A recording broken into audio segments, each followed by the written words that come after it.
क्या है जाने। सपोज मान लेते हैं कोई ग्रुप है हमारे पास, लेट Z5 एडिशन मॉड्यूलो 5 ये ग्रुप, ये हमारे पास ग्रुप है।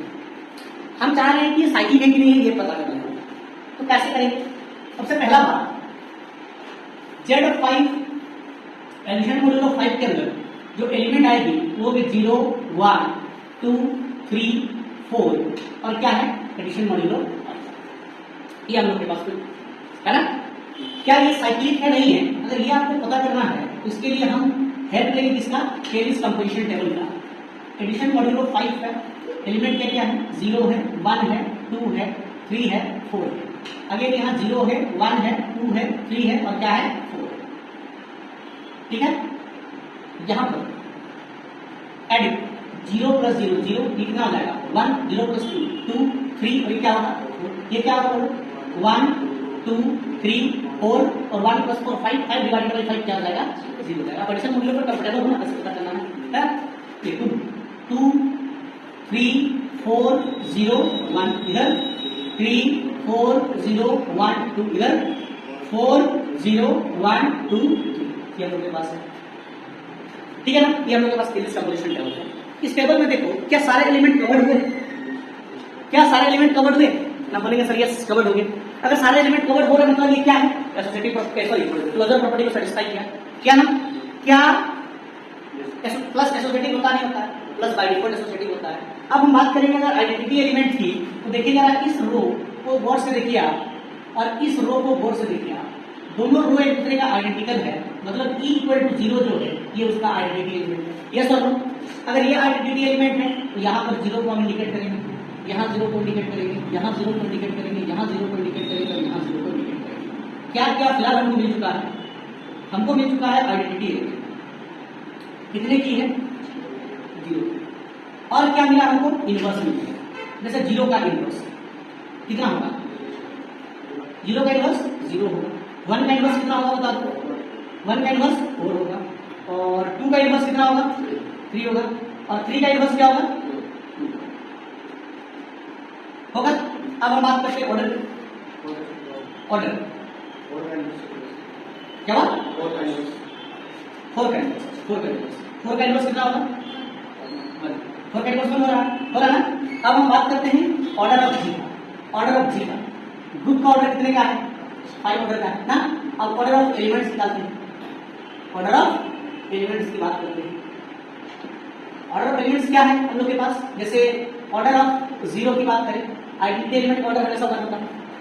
क्या है, कोई सेल्फ इनवर्स एलिमेंट है यहाँ, कोई भी सेल्फ इनवर्स एलिमेंट है नहीं है।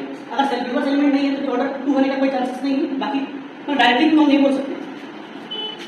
ऑर्डर ऑफ 1 सब बताएंगे आप लोग, हाँ, ऑर्डर ऑफ 2 फिर बता दो, ऑर्डर ऑफ 3 फिर ऑर्डर ऑफ 4 बताओ। ऑर्डर ऑफ 1 कितने का होगा 5 बार करेंगे। 2 का ऑर्डर 2 का ऑर्डर 5 फिर बताओ 3 का ऑर्डर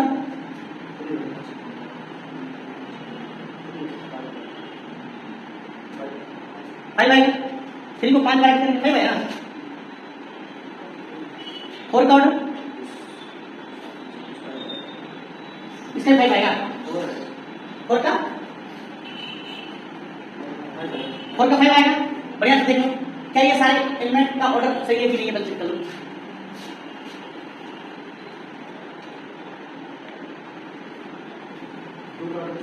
2 का ऑर्डर 3 होगा, सही बात 2 का ऑर्डर 3 होगा। अब जो नहीं बताया 2 का ऑर्डर 3 होगा, क्यों 2 का ऑर्डर 3 होगा, कैसे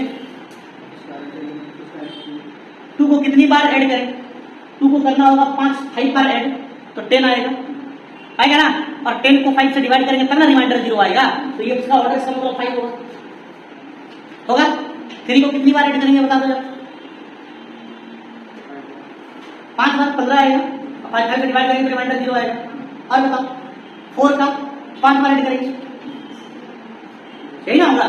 तो यहाँ पर क्या होगा कि ग्रुप के ऑर्डर के बराबर एलिमेंट का ऑर्डर है कि नहीं, और इसीलिए ये क्या होगा, साइक्लिक ग्रुप होगा साइक्लिक ग्रुप। अब इसके जनरेटर इतने सारे आएंगे, 1 2 3 और 4 जनरेटर होंगे क्या ग्रुप के, हैं 4 जनरेटर होंगे इस ग्रुप के। कितने एलिमेंट है, 5 एलिमेंट। कितने एलिमेंट है, 5। नंबर ऑफ जनरेटर देखते हैं जरा, होंगे नहीं होंगे चेक करना पड़ेगा। नंबर ऑफ जनरेटर 5 5 निकालेंगे, मतलब 5 का मतलब 5 to the power 1 minus 5 to the power 0, यानी कि 5 minus 1 मतलब 4। हाँ होंगे 4 जनरेटर भाई, कौन कौन होगा, 1 होगा, 2 होगा, 3 होगा, 4 होगा, 5 होगा। इससे एक बात सीधा सीधा पता चल गया कि Z5 एडिशन मॉड्यूल ऑफ 5 ये कैसा ग्रुप है, ये आपको क्लियर हुआ नहीं हुआ, क्लियर हुआ नहीं हुआ। अगर ये साइक्लिक है मतलब इन सभी एलिमेंट में अगर हम ऑपरेशन लगाएं तो बाकी सारे एलिमेंट को ये जनरेट कर सकता है, तो जनरेट है ना। अब हम क्या करते हैं, इसका एक सब ग्रुप लेते हैं, इसका एक हम क्या लेते हैं, सब ग्रुप लेते हैं। Let Z3 addition module of 3 be a sub group of Z5 addition module of 5। ठीक है, सब ग्रुप हम मान लेते हैं। तो Z3 के अंदर कौन कौन से एलिमेंट आएंगे, Z3 एडिशन मॉड्यूल ऑफ 3 के अंदर कौन कौन से एलिमेंट आएंगे, 0 आएगा, 1 आएगा, 2 आएगा, और साथ में कौन आएगा, एडिशन मॉड्यूल ऑफ 3 आएगा। वापस हम इसकी साइक्लिसिटी की बात करते हैं, एडिशन मॉड्यूल ऑफ 3 के अंदर कौन कौन आया, 0 आया, 1 आया, 2 आया, वापस 0 आया, 1 आया, 2 आया, यहाँ आएगा 0 1 2 1 2 0 और यहाँ 2 0 1। ये हो गया आपके पास। इस रो के बराबर ये रो है, इसीलिए ये इसका आइडेंटिटी एलिमेंट है। आइडेंटिटी एलिमेंट कितने का हुआ, आइडेंटिटी एलिमेंट तो बोलेंगे ना सर आइडेंटिटी एलिमेंट 0 का हुआ। यस, अब इनवर्स की बात कर लो, हर एक एलिमेंट का इनवर्स निकल रहा नहीं निकल रहा, हर एक एलिमेंट का इनवर्स निकल रहा है। इसका मतलब सारे एलिमेंट को कवर भी कर रहा है। एडिशन बाय डिफॉल्ट एसोसिएटिव होता है, आइडेंटिटी एलिमेंट भी एग्जिस्ट कर गया, इनवर्स भी एग्जिस्ट किया, मतलब ये ग्रुप है ना। और देखो जरा ये सिमेट्रिक मैट्रिक्स भी बना रहा है, इसलिए क्या है, अबेलियन ग्रुप है। अब हम बात करते हैं कि ये साइक्लिक होगा कि नहीं होगा, तो ऑर्डर ऑफ एलिमेंट निकालना होगा हमको। Order of elements, order of 0, order of 1 और ऑर्डर ऑफ, ठीक है, 1 का 0 का ऑर्डर 1 होगा, 1 का ऑर्डर 1 को कितनी बार ऐड करें, 3 बार, और 2 को कितनी बार ऐड करेंगे, जो 3 बार।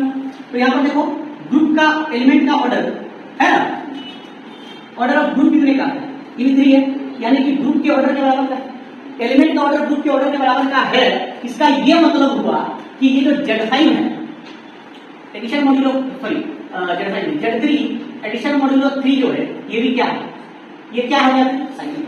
तो यहां से थ्योरम निकल के आता है, यहां से एक हमारे पास थ्योरम निकल के आएगा, और वो थ्योरम क्या होगा जरा समझेंगे कि देखो अगर कोई भी ग्रुप है हमारे पास, वो ग्रुप अगर साइक्लिक है, वो ग्रुप कैसा है, साइक्लिक है, तो उसका अगर हम सब ग्रुप ले, क्या ले, सब group.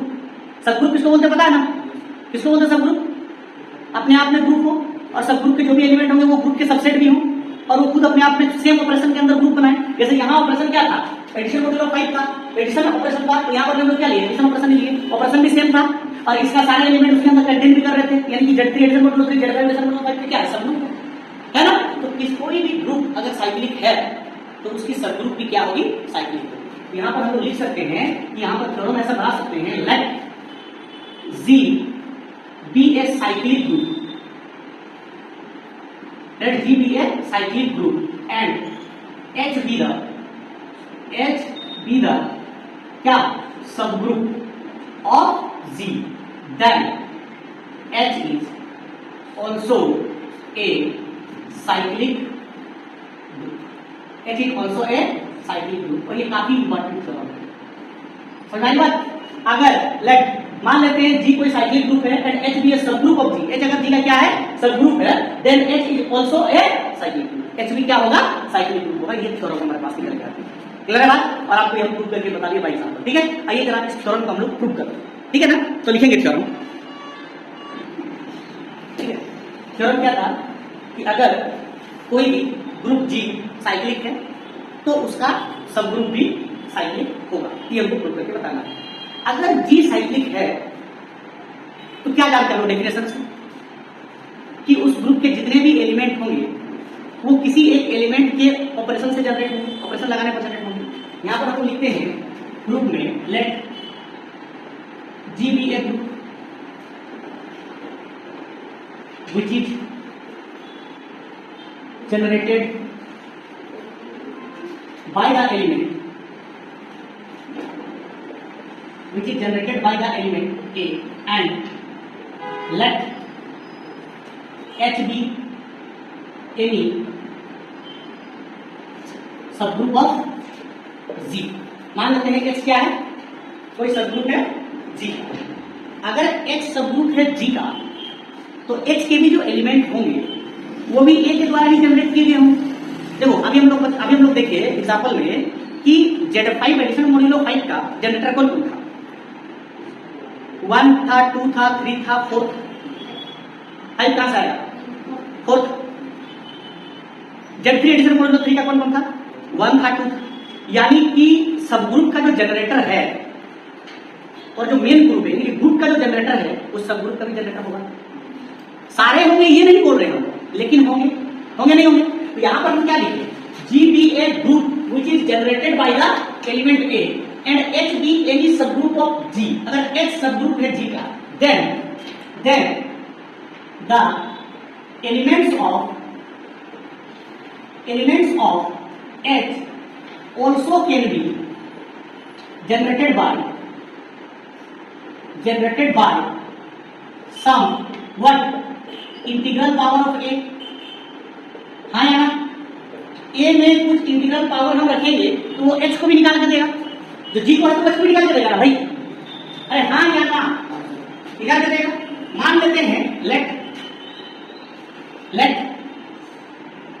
A to the power n belongs to H where small n belongs to Z।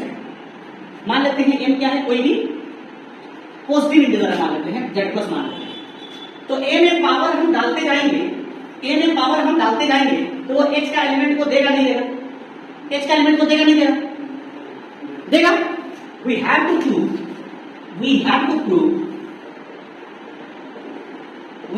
prove H is cyclic subgroup of G। H को क्या करना पड़ेगा, साइक्लिक सबग्रुप बनाना पड़ेगा G का। H को क्या करना पड़ेगा, साइक्लिक सबग्रुप बनाना पड़ेगा G का। ठीक है, हम मान लेते हैं लेट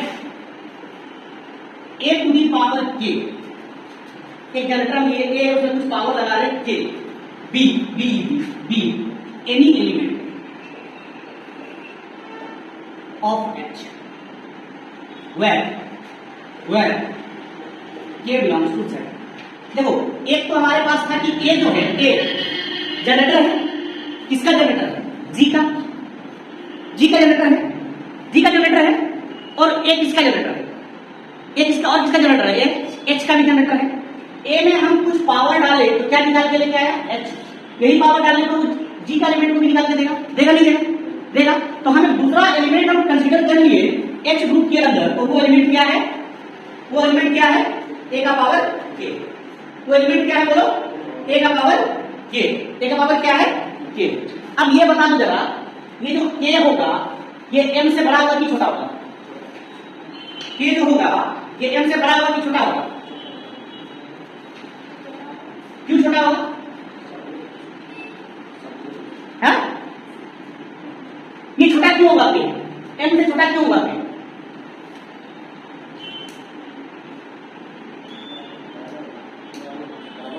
नहीं बड़ा होगा, M से बड़ा होगा कौन, K। अब बोलोगे सर कैसे, जैसे मान लो कोई ग्रुप हम ले रहे हैं, मान के चलो जैसे L 1 ले रहे हैं, -1 ले रहे हैं, आयोटा ले रहे हैं और माइनस आयोटा ले रहे हैं, और मल्टीप्लिकेशन मॉड्यूल ले रहे हैं। ठीक है, अब बताओ 1 को एक बार मल्टीप्लाई करने पर 1 आएगा, -1 को 2 बार मल्टीप्लाई करने पर 1 आएगा, हाँ कि ना। तो यहाँ पर जो पावर है और यहाँ पर जो पावर है, ये जो 2 है ये 1 से क्या है, बड़ा इक्वल है। अरे है कि नहीं है? तो हम यहाँ पर बोल पाएंगे कि A का पावर M और A का पावर K की जब हम कंपैरिजन करेंगे तो हम यहाँ बोल पाएंगे कि ऑब्वियसली, या फिर ऐसा हम लिख सकते हैं क्या, K जो होगा ये बड़ा होगा किससे, M से। K बड़ा होगा किससे, M से बड़ा होगा। अरे होगा नहीं होगा, K M से क्या हो जाएगा, बड़ा हो जाएगा। अगर k m से बड़ा होगा यानी कि m छोटा है, m क्या है, छोटा है, तो then by division algorithm, by division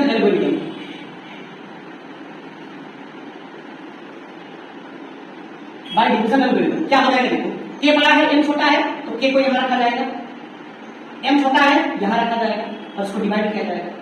मान लेते हैं इसको q बार में, k में कुछ भी वैल्यू आएगा तो r क्या बच जाएगा, रिमाइंडर बन जाएगा। अरे इसको डिवाइड करेंगे ना भाई, डिवाइड करेंगे ना हम, तो डिवाइड करेंगे तो q आ जाएगा और यहां क्या आ जाएगा, r आ जाएगा। आएगा नहीं आएगा, आएगा। तो हम ये बोल सकते हैं कि k इक्वल टू, तब हम ये बोल सकते हैं डायरेक्ट हम ये बोल सकते हैं कि k is equal to m q, क्या हो जाएगा, m q plus r, where 0 less than equal to r और लेस देन क्या होगा, बताओ क्या होगा, डिवीजन तो क्या बोलता है, यहाँ पर जो रिमाइंडर आर है कोई 0 से बड़ा या बराबर होगा, लेकिन किससे छोटा होगा, किससे छोटा होगा, m से छोटा होगा ना। हमको a का पावर k चाहिए तो हम दोनों साइड बेस ले लेते हैं, ऐसा लिख देते हैं a का power k is equal to a का power m q plus r होगा, यस और नो। इसको हम लोग लिख पाएंगे वापस, a का power k is equal to a का पावर m क्यू इंटू क्या हो जाएगा, a का पावर r, a का पावर m क्यू इंटू क्या हो जाएगा, a का पावर m क्यू इंटू क्या हो जाएगा, a का पावर r, होगा नहीं होगा। अगर हम यहाँ से a का पावर r निकालें तो बन जाएगा a का power k divided by a का पावर m क्यू बनेगा, और वापस हम इसको लिख पाएंगे a का power r is equal to a का पावर k और a का पावर क्या होगा, माइनस का m क्यू बनेगा। अरे हाँ कि ना, यस और नो। इसको हम वापस लिख पाएंगे a का power r is equal to a का पावर k इंटू a का power q to the power क्या लिखेंगे, माइनस है, a का power q to the power क्या लिखेंगे, माइनस है। लिख सकते हैं साहब, तो फिर ऐसे लिख सकते हो, a का पावर ऐसे भी लिख सकते हो कि a का पावर में माइनस m का पावर में q लिख सकते हो। अरे हाँ कि ना, लिख सकते हैं, लिख सकते हैं, लिख सकते हैं। तो यहां पर समझो जरा, सिंस a का पावर m ये बिलोंग्स टू h है एंड a का पावर k ये भी बिलोंग्स टू h, a का पावर m h पर है ना, अरे है नहीं है, और a का पावर k भी कहां पर है, h पर है। तो इसका ये मतलब हुआ कि a का पावर r जो होगा वो भी किस पर होगा, h पर होगा, a का पावर r भी किस पर होगा, h पर होगा। But m is what, smallest integer. m क्या है बता दो, m क्या है, m क्या है, ये स्मॉलेस्ट इंटीजर है, स्मॉलेस्ट इंटीजर है। कैसा स्मॉलेस्ट, स्मॉलेस्ट पॉजिटिव इंटीजर लिखिए, smallest positive integer, positive integer such that a का power m belongs to h, a का पावर m बिलोंग्स टू क्या है, h है, और r जो है वो m से छोटा है एंड r जो है वो m से क्या है, छोटा है, r m से क्या है, छोटा है, छोटा ना। यहाँ पर a का पावर m h में है, m क्या है, स्मॉलेस्ट इंटीजर है, m क्या है, स्मॉलेस्ट है, स्मॉलेस्ट मतलब छोटा इंटीजर है, ठीक है ना, स्मॉलेस्ट इंटीजर है मतलब सबसे छोटा इंटीजर है, और r m से क्या है, छोटा है, r किससे छोटा है, m से छोटा है, r m से छोटा भी है और r सबसे स्मॉलेस्ट इंटीजर भी है। इसका क्या मतलब हुआ, r क्या है, r सबसे स्मॉलेस्ट इंटीजर भी है और r m से छोटा भी है। इसका यही मतलब हुआ कि r जो है किसके बराबर का है, 0 के बराबर का, r किसके बराबर का है, 0 के बराबर का है, हाँ या ना। तो हम लोग तब लिख सकते हैं k इज इक्वल टू, हमारे पास जो वैल्यू निकल के आएगा वो कितने का आएगा, m क्यू हो जाएगा। यहाँ से k is equal to m q plus r है ना, r की वैल्यू कितने की हो गई, 0 की हो गई, तो ये कितने का बन जाएगा, k is equal to qm, k is equal to qm हो जाएगा।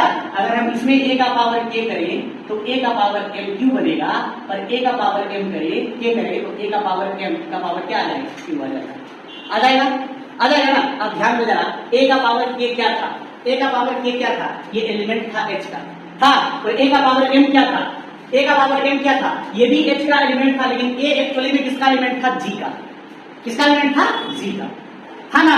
a में कुछ पावर कर रहे हैं तो a का पावर का k के बराबर का आ जा रहा है, इसका मतलब ये दोनों का जनरेटर क्या है, सेम, दोनों का जनरेटर क्या है, सेम है। और अगर जनरेटर सेम है मतलब जनरेटर आ रहा है, इसका मतलब जो h है वो भी क्या है, सब जनरेटर आ गया ना। It means h is a subgroup of G, of G with generator, क्या हो जाएगा, ए जनरेटर के साथ ये भी जो है क्या हो जाएगा, समरूप हो जाएगा। समझ में आ रही बात, यस और नो?